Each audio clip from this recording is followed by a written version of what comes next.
এক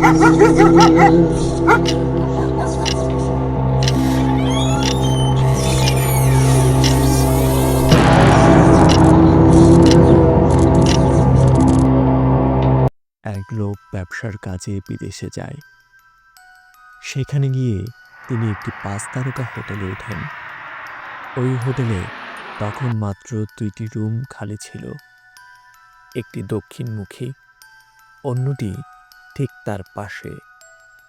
তিনি ম্যানেজারের কাছে দক্ষিণমুখী রুমটা চান, কিন্তু ম্যানেজার তাকে রুমটা না দিয়ে পাশের রুমটা দেয়।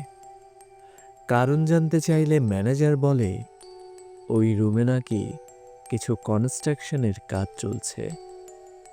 লোকটি আর কথা না বাড়িয়ে চাবি নিয়ে নিজের রুমে চলে যায়।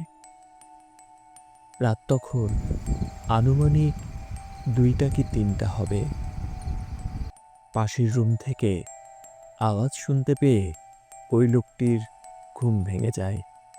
কে যেন পাশের দেওয়ালে সজোরে আঘাত করছে, সেই সাথে মৃদু কান্নার আওয়াজ।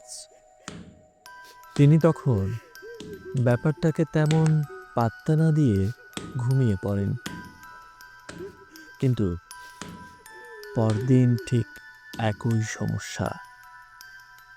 এবার অনেক জোরে জোরে কান্নার আওয়াজ আসছে, সেই সাথে কেমন যেন ধস্তাধস্তির শব্দ। আবার কখনো পানি পড়ার আওয়াজ ভেসে আসছে। তিনি জানেন ওই রুমে কেউ থাকে না।